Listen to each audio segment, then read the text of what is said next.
Jaya Radha Madhava Punya Vihari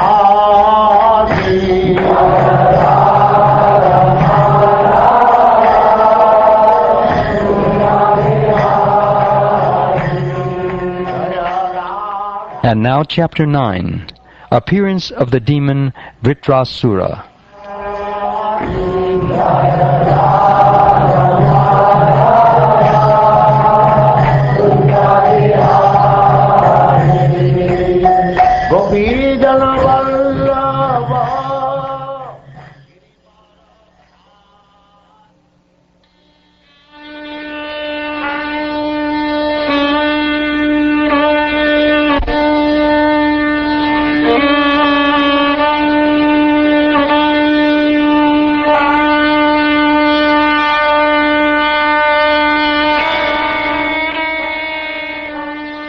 Sri Shukdev Goswami continued, Vishvarupa, who is engaged as the priest of the demigods, had 3 heads.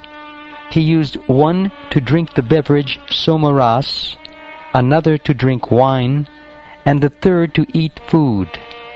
O King Pariksit, thus I have heard from authorities.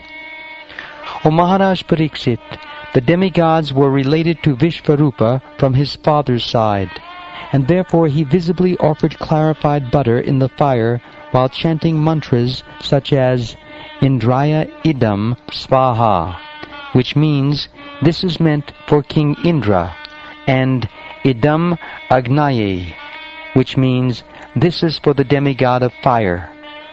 He loudly chanted these mantras and offered each of the demigods his proper share. Although offering clarified butter in the sacrificial fire in the name of the demigods, without the knowledge of the demigods, he also offered oblations to the demons, because they were his relatives through his mother.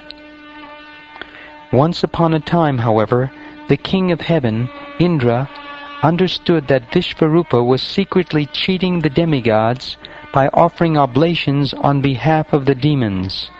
He became extremely afraid of being defeated by the demons, and in great anger at Vishvarupa, he cut Vishvarupa's 3 heads from his shoulders. Thereafter, the head meant for drinking somaras was transformed into a kapinjala, or francolin partridge. Similarly, the head meant for drinking wine was transformed into a kalavinka, or sparrow, and the head meant for eating food became a tittery, or common partridge. Although Indra was so powerful that he could neutralize the sinful reactions for killing a Brahmin, he repentantly accepted the burden of these reactions with folded hands. He suffered for 1 year, and then to purify himself, he distributed the reactions for this sinful killing among the earth, water, trees, and women. In return for King Indra's benediction that ditches in the earth would be filled automatically, the land accepted 1/4 of the sinful reactions for killing a Brahmin. Because of those sinful reactions, we find many deserts on the surface of the earth. In return for Indra's benediction that their branches and twigs would grow back when trimmed, the trees accepted 1/4 of the reactions for killing a Brahmin. These reactions are visible in the flowing of sap from trees. Therefore one is forbidden to drink this sap. In return for Lord Indra's benediction that they would be able to enjoy lusty desires continuously, even during pregnancy, for as long as sex is not injurious to the embryo, women accepted 1/4 of the sinful reactions. As a result of those reactions, women manifest the signs of menstruation every month. And in return for King Indra's benediction that water would increase the volume of other substances with which it was mixed, water accepted 1/4 of the sinful reactions. Therefore, there are bubbles and foam in water. When one collects water, these should be avoided. After Vishvarupa was killed, his father, Tvashta performed ritualistic ceremonies to kill Indra. He offered oblations in the sacrificial fire, saying, "O enemy of Indra, flourish to kill your enemy without delay."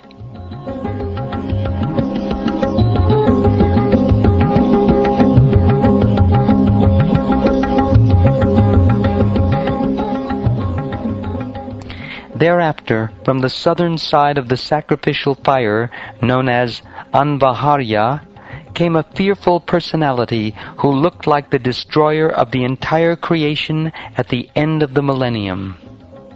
Like arrows released in the four directions, the demon's body grew day after day. Tall and blackish, he appeared like a burnt hill and was as lustrous as a bright array of clouds in the evening.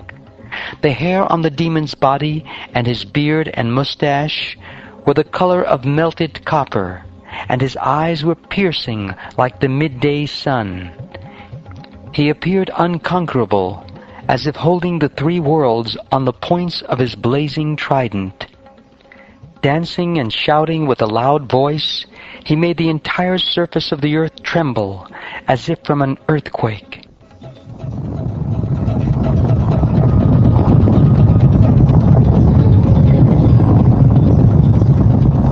As he yawned again and again, he seemed to be trying to swallow the whole sky with his mouth, which was as deep as a cave.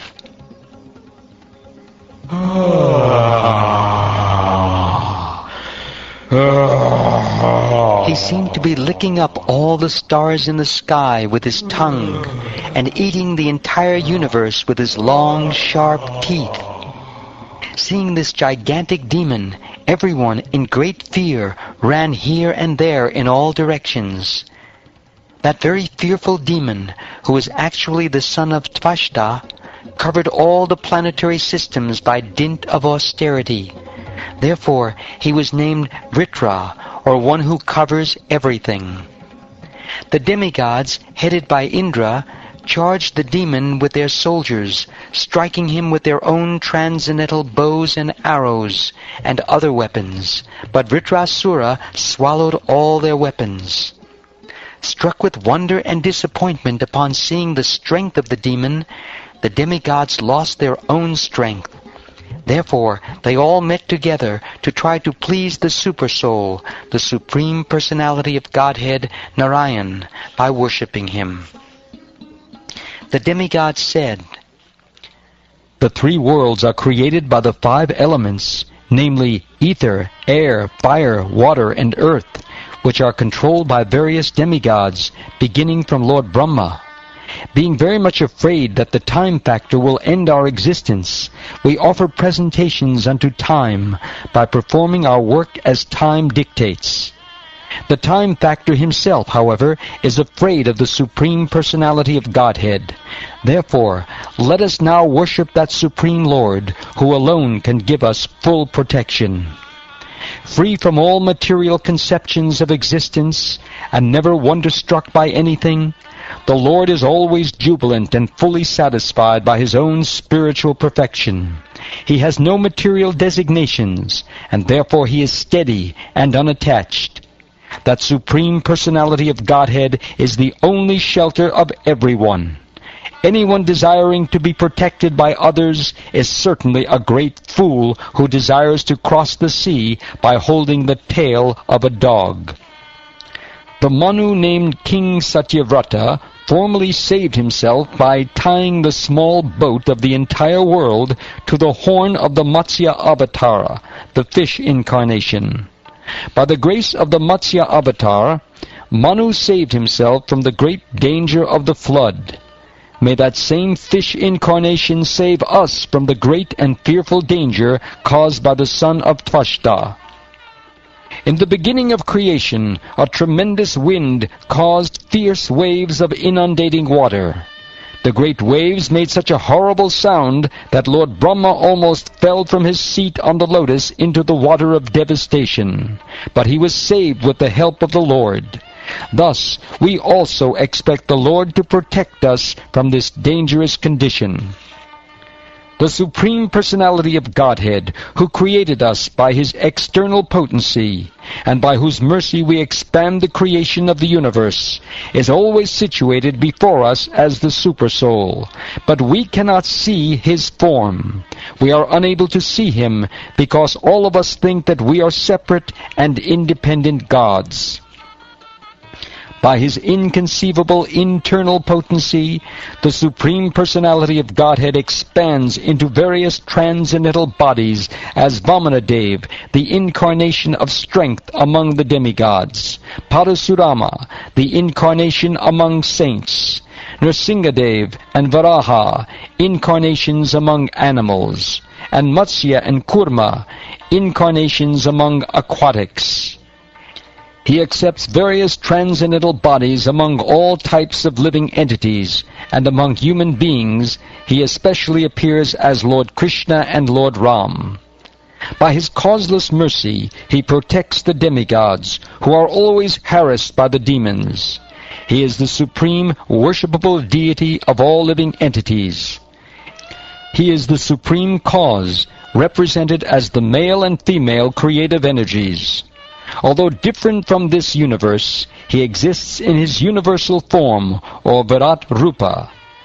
In our fearful condition, let us take shelter of Him, for we are sure that the Supreme Lord, the Supreme Soul, will give us His protection.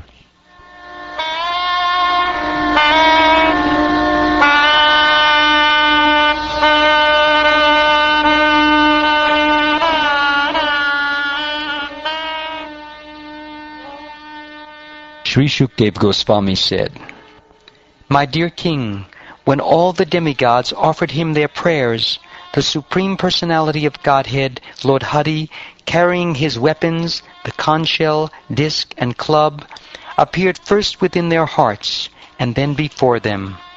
Surrounding and serving the Supreme Personality of Godhead, Narayan, were 16 personal attendants, decorated with ornaments and appearing exactly like him, but without the mark of Srivatsa and the Kaustubha jewel.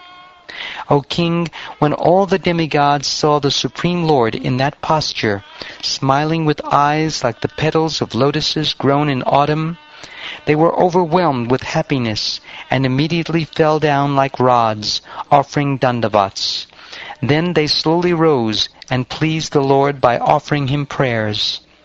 The demigods said, O Supreme Personality of Godhead, You are competent to give the results of sacrifice, and You are also the time factor that destroys all such results in due course. You are the one who releases the chakra to kill the demons.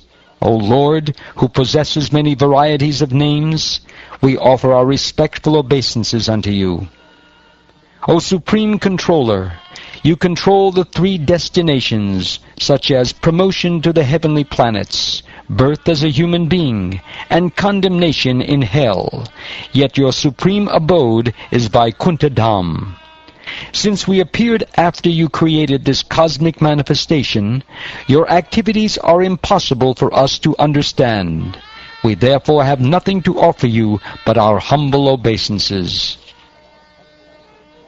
O Supreme Personality of Godhead, Narayan, O Vasudev, Original Person, O Most Exalted Person, Supreme Experience, Welfare Personified, O Supreme Benediction, Supremely Merciful and Changeless, O Support of the Cosmic Manifestation, Sole Proprietor of all planetary systems, Master of everything, and Husband of the Goddess of Fortune. Your Lordship is realized by the topmost sannyasis who wander about the world to preach Krishna consciousness, fully absorbed in samadhi through bhakti yoga. Because their minds are concentrated upon You, they can receive the conception of Your personality in their fully purified hearts. When the darkness in their hearts is completely eradicated and You are revealed to them, the transcendental bliss they enjoy is the transcendental form of Your Lordship. No one but such persons can realize You. Therefore, we simply offer You our respectful obeisances. O Lord, You need no support, and although you have no material body, you do not need cooperation from us. Since you are the cause of the cosmic manifestation, and you supply its material ingredients without being transformed, you create, maintain, and annihilate this cosmic manifestation by yourself.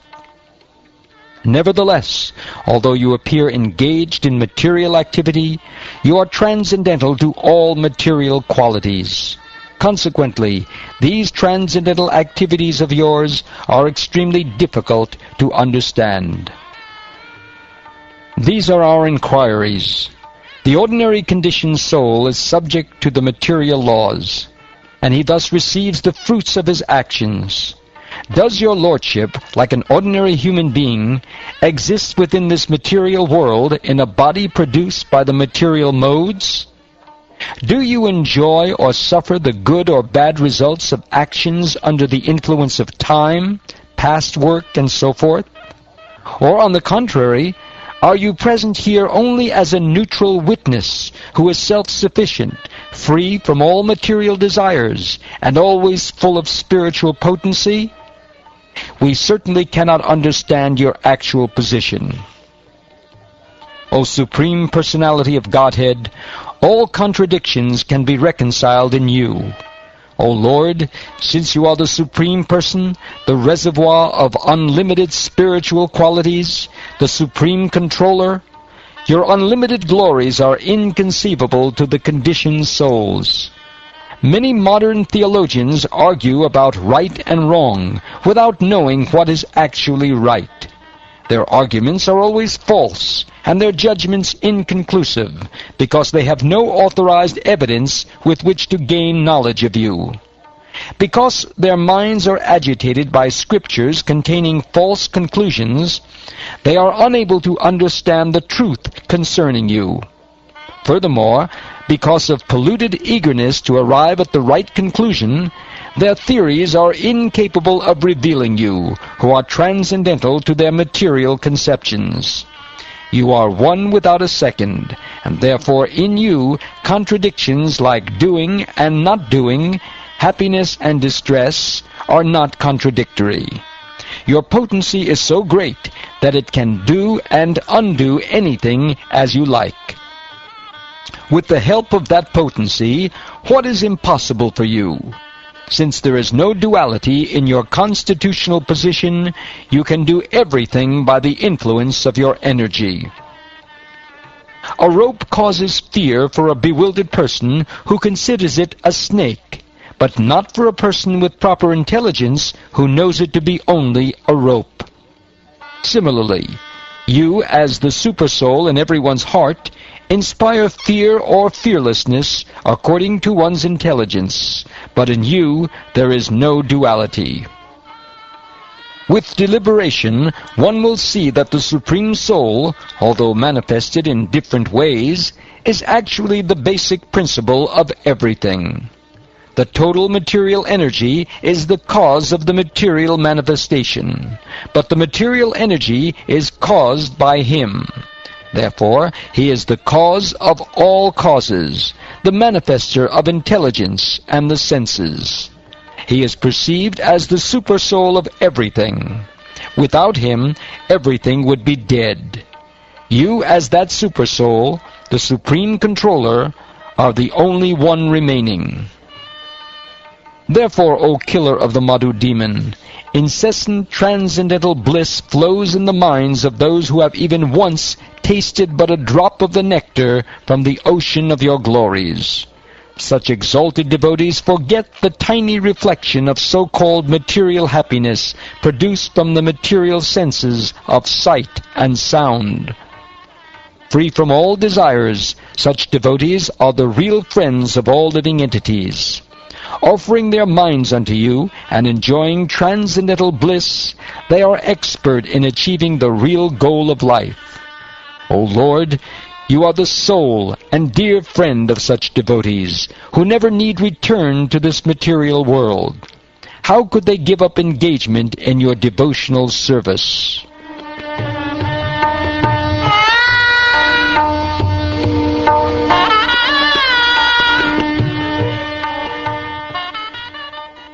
O Lord, O personified three worlds, Father of the three worlds, O strength of the three worlds in the form of the Vaman incarnation, O three-eyed form of Nrsingadev, O most beautiful person within the three worlds, everything and everyone, including human beings and even the Daitya demons and the Danavas, is but an expansion of your energy.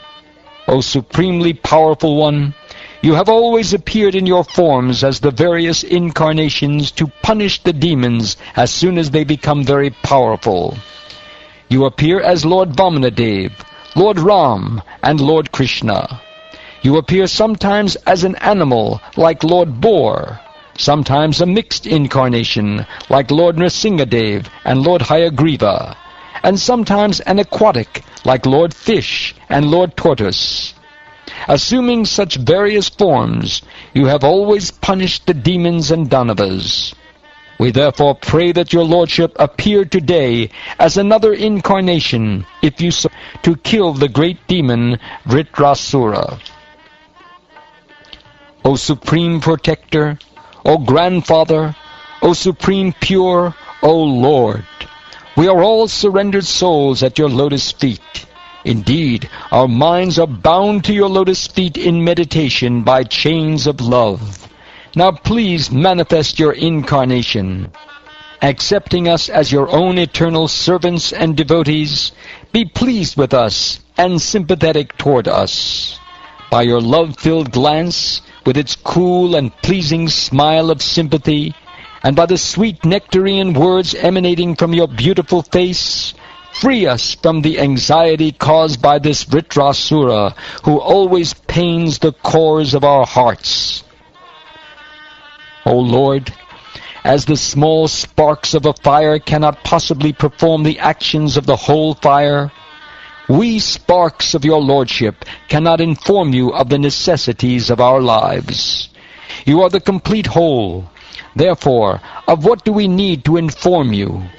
You know everything because you are the original cause of the cosmic manifestation, the maintainer and the annihilator of the entire universal creation. You always engage in your pastimes with your spiritual and material energies, for you are the controller of all these varied energies. You exist within all living entities, within the cosmic manifestation, and also beyond them. You exist internally as Para-Brahman, and externally as the ingredients of the material creation. Therefore, although manifested in various stages, at different times and places, and in various bodies, you, the personality of Godhead, are the original cause of all causes. Indeed, you are the original element. You are the witness of all activities. But because you are as great as the sky, you are never touched by any of them. You are the witness of everything as Para-Brahman and Paramatma. O Supreme Personality of Godhead, nothing is unknown to you. Dear Lord, you are omniscient, and therefore you know very well why we have taken shelter at your lotus feet, which provide shade that gives relief from all material disturbances. Since you are the Supreme Spiritual Master, and you know everything, we have sought shelter of your lotus feet for instruction. Please give us relief by counteracting our present distress. Your lotus feet are the only shelter for a fully surrendered devotee, and are the only means for subduing all the tribulations of this material world.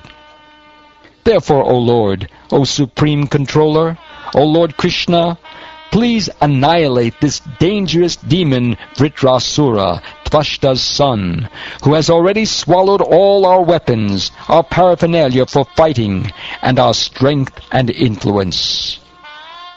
O Lord, O Supreme Pure, you live within the core of everyone's heart and observe all the desires and activities of the conditioned souls. O Supreme Personality of Godhead, known as Lord Krishna, your reputation is bright and illuminating. You have no beginning, for you are the beginning of everything. This is understood by pure devotees, because you are easily accessible to the pure and truthful. When the conditioned souls are liberated and sheltered at your lotus feet, after roving throughout the material world for many millions of years, they attain the highest success of life. Therefore, O Lord, O Supreme Personality of Godhead, we offer our respectful obeisances at your lotus feet.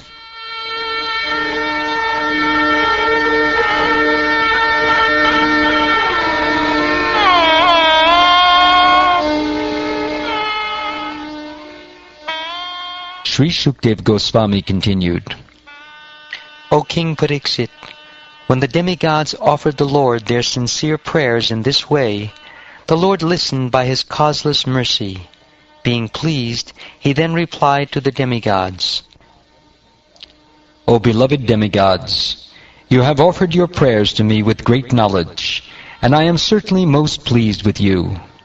A person is liberated by such knowledge, and thus he remembers my exalted position, which is above the conditions of material life. Such a devotee is fully purified by offering prayers in full knowledge. This is the source of devotional service to me. O best of the intelligent demigods, although it is true that nothing is difficult for one to obtain when I am pleased with him, a pure devotee, whose mind is exclusively fixed upon me, does not ask me for anything but the opportunity to engage in devotional service. Those who think material assets to be everything, or to be the ultimate goal of life, are called misers or kripanas. They do not know the ultimate necessity of the soul. Moreover, if one awards that which is desired by such fools, he must also be considered foolish. A pure devotee who is fully accomplished in the science of devotional service will never instruct a foolish person to engage in fruitive activities for material enjoyment, not to speak of helping him in such activities. Such a devotee is like an experienced physician who never encourages a patient to eat food injurious to his health, even if the patient desires it. O Magavan, or Indra, all good fortune unto you. I advise you to approach the exalted saint Dadyansha. He has become very accomplished in knowledge, vows, and austerities, and his body is very strong. Go ask him for his body without delay. That saintly Dadyansha, who is also known as Dadichi, personally assimilated the spiritual science and then delivered it to the Ashvini Kumaras. It is said that Dadyansha gave the mantras to the head of a horse. Therefore, the mantras are called Ashvashira. After obtaining the mantras of spiritual science from Dadichi, the Ashvini Kumaras became Jivan Mukta, liberated even in this life. Dadyansha's invincible protective covering, known as the Narayana Kavacha, was given to Tvashta, who delivered it to his son Vishvarupa, from whom you have received it. Because of this Narayan Kavacha, Dadichi's body is now very strong. You should therefore beg him for his body. When the Ashvini Kumaras beg for Dadyansha's body on your behalf, he will surely give it because of affection. Do not doubt this, for Dadyansha is very experienced in religious understanding. When Dadyansha awards you his body, Vishvakarma will prepare a thunderbolt from his bones. This thunderbolt will certainly kill Vritrasura, because it will be invested with my power. When Vritrasura is killed because of my spiritual strength, you will regain your strength, weapons, and wealth. Thus there will be all good fortune for all of you. Although Vritrasura can destroy all the three worlds, do not fear that he will harm you. He is also a devotee and will never be envious of you.